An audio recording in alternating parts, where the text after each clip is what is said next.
Picture this, 1907, New York City. Bookstore shelves are buried under success guides, hundreds of pages of advice, rules, lists of virtues. Work hard. Be honest. Save your money. Wake up at 5 in the morning. William Walker Atkinson had read every single one of them, and he opened his own book with words that cut through all of it. This is all empty chatter. He was a lawyer who had lost everything in the financial collapse of the 1890s. A nervous breakdown. Bankruptcy. Total collapse.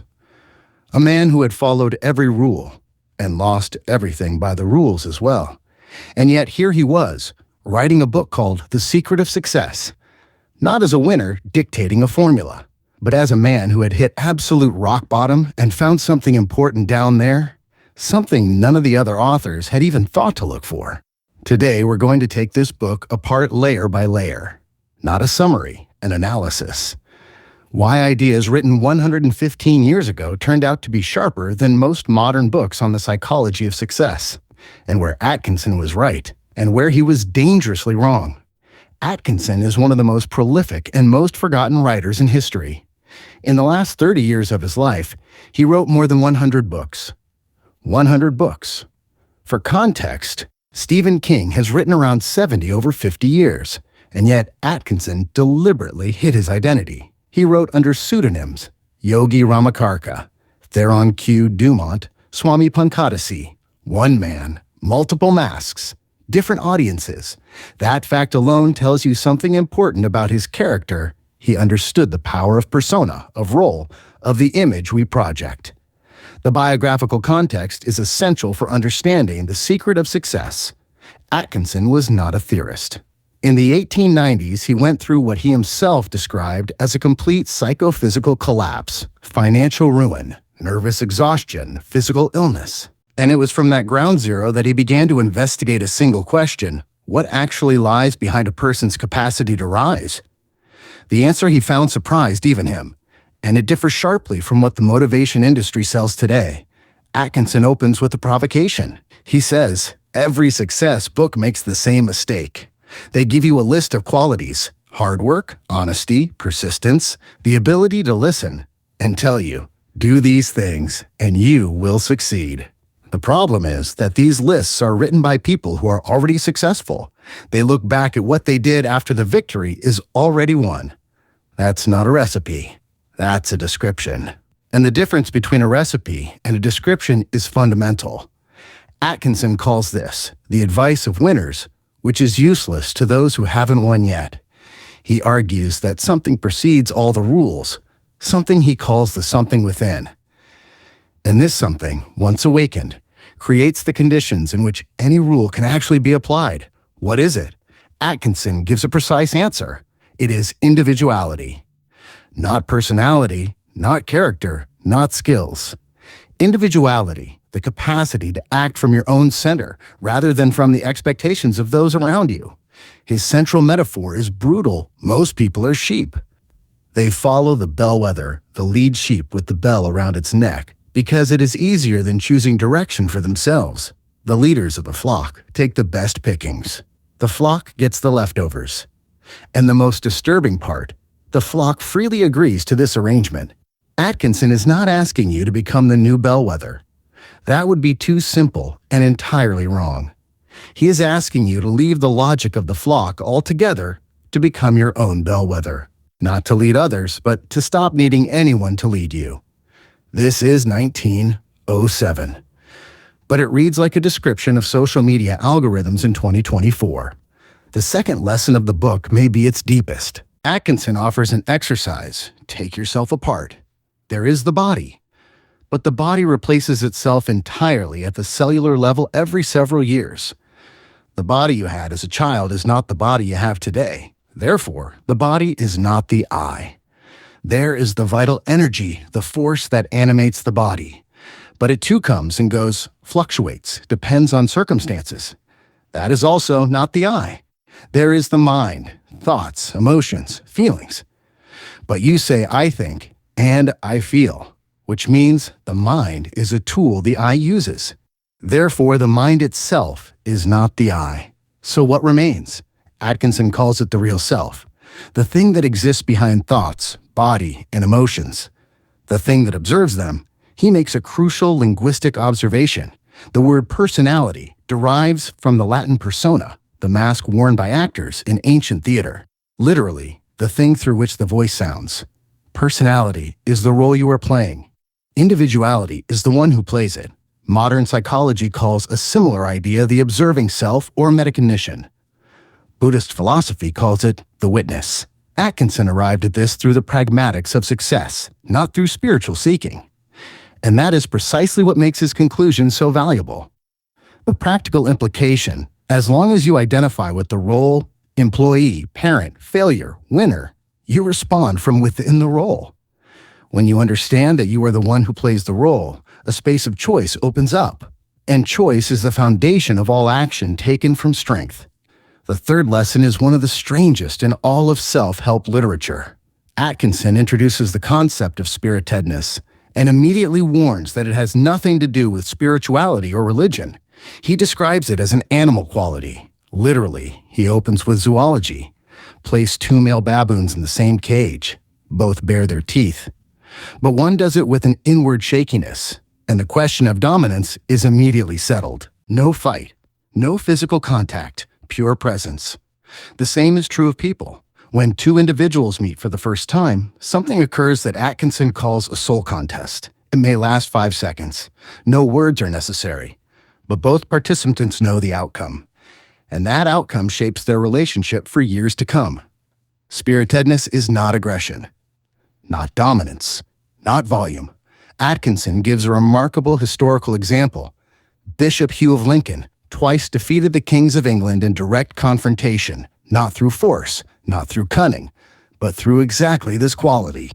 When the furious Richard the Lionheart turned away from him, the bishop simply took hold of the king's shoulder and shook it, calmly, unhurriedly, until the king relented. The lion, writes Atkinson, was tamed for the moment. He also notes something subtler. This quality is often hidden beneath gentle manners. Those who truly possess spiritedness rarely put it on display. Beneath the velvet glove is the iron hand. This is precisely why braggarts and loudmouths lack it. They are substituting imitation for the real thing. Today, we might call this invisible authority, presence, or charisma. But Atkinson goes deeper. It is not a technique and not a skill. It is the consequence of an internal knowing of one's own strength. The fourth lesson is dedicated to the hidden reserves of the human being. Atkinson introduces a concept that sounds strikingly modern, the second wind. He describes a physical phenomenon familiar to any athlete.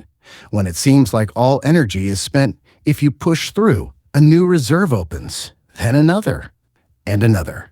Atkinson argues that this operates not only physically, but mentally. Most people stop at the first layer of exhaustion and never discover that a second, third, and fourth reserve lie just beyond it. This maps directly onto modern research into willpower and psychological endurance. The concept of ego depletion, the idea that willpower is a finite resource that gets used up, is today actively contested. Several studies suggest that the belief that willpower is inexhaustible actually makes it more resilient in practice. Atkinson anticipated these findings by 100 years. The sixth lesson is one of the most radical in the book. Atkinson states it plainly: desire is not a weakness. It is fuel. In 1907, this was a provocation. Victorian morality taught restraint in all things, suspicion of one's own wants, the virtue of asceticism.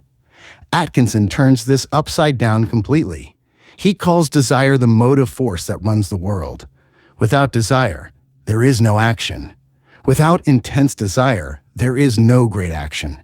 The people we call successful were rarely distinguished by the moderation of their desires, but by the focus and clarity of them. At the same time, Atkinson draws an important distinction. Desire is a good servant, but a poor master. The point is not to surrender to desires, but to harness their energy in a consciously chosen direction. The difference between a man swept along by a current and a man rowing within it. He also introduces the concept of farthought, the opposite of desire. If desire draws toward you the things you focus on, farthought draws toward you the things you fear. Atkinson framed this as the law of attraction, the very concept that, 100 years later, would become the foundation of Rhonda Byrne's global bestseller, The Secret. Here's where the analysis gets important. The Secret became a phenomenon and an equally prominent target of criticism. The critics are right that mere visualization does not alter reality.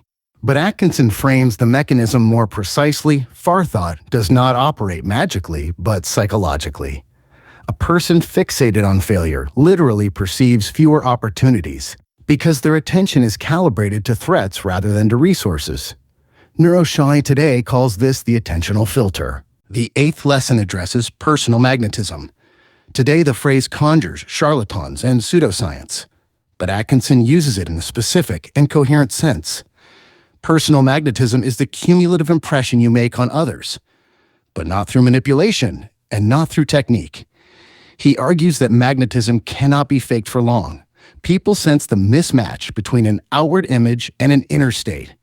True magnetism, he says, is overflow. A person who is inwardly convinced of their own worth and fully absorbed in what they do will physically radiate something that others perceive as compelling.